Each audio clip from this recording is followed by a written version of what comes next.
It rests in eternal silence, 2.5 miles beneath the waves. A ghost of the industrial age frozen in time.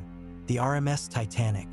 More than a century after its loss, the name alone evokes powerful images of unprecedented luxury, of a catastrophic end, and of a night that changed the world forever. But the story of the Titanic is not just one of disaster. It is a story of ambition, of the breathtaking confidence of a new century, and of the harsh lessons learned when that confidence met the unforgiving power of nature. At the dawn of the 20th century, the world was shrinking. Transatlantic steamships were the arteries of a globalized world, carrying millions of immigrants to new lives in America and catering to the wealthy with floating palaces of unparalleled opulence. Competition between shipping lines was fierce, a race for size, speed, and status. The White Star Line, locked in a rivalry with Cunard, conceived of a new class of liner, the Olympic class. They would not be the fastest, but they would be the largest and most luxurious ships the world had ever seen. From the shipyards of Harland and Wolff in Belfast, Ireland, a titan of steel rose from the ground. The second of the Olympic-class trio, the RMS Titanic, was a marvel of engineering. It was designed with safety in mind, featuring a double-bottomed hull and 16 watertight compartments. These compartments, sealed by massive, electrically operated doors, were its most lauded safety feature.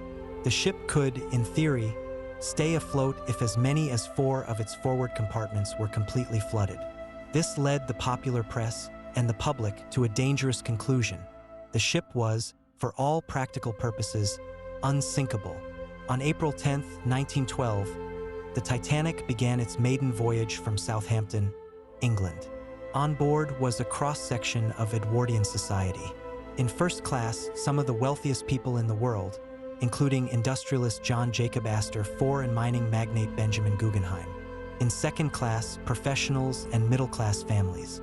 And in third class, or steerage, hundreds of immigrants from across Europe, carrying all their worldly possessions and their hopes for a new life in America. For a few days, the great ship was a microcosm of the world, a floating city on the sea. As the Titanic steamed west, its state-of-the-art Marconi wireless room was busy. But most of its traffic was not official ship's business.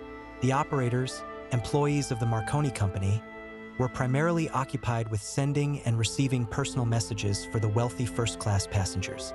Throughout the day on April 14th, multiple warnings of sea ice were received from other ships in the North Atlantic.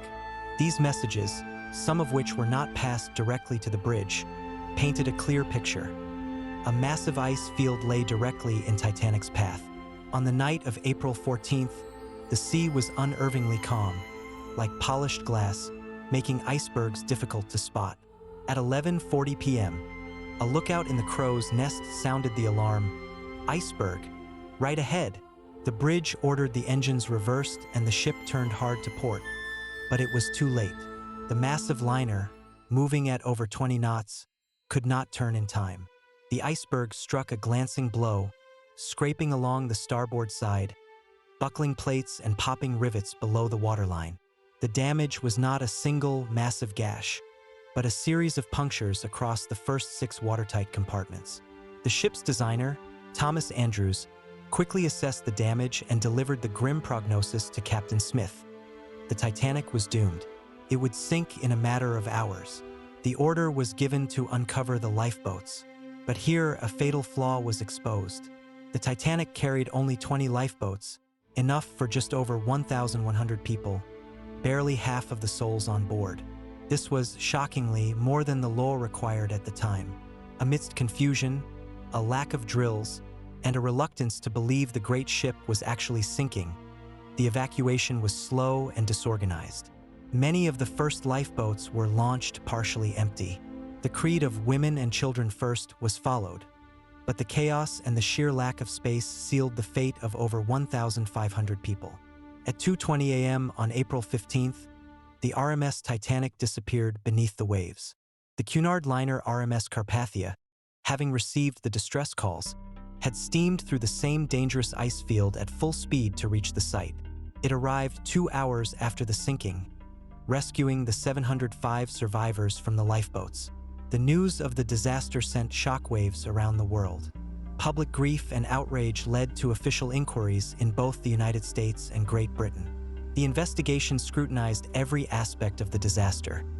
The speed of the ship, the ignored ice warnings, the shortage of lifeboats, and the conduct of the crew. The legacy of the Titanic was written in the laws of the sea. The disaster led directly to the First International Convention for the Safety of Life at Sea, or SOLAS, in 1914. This landmark treaty mandated that all ships carry enough lifeboats for every person on board, and that lifeboat drills be regularly conducted.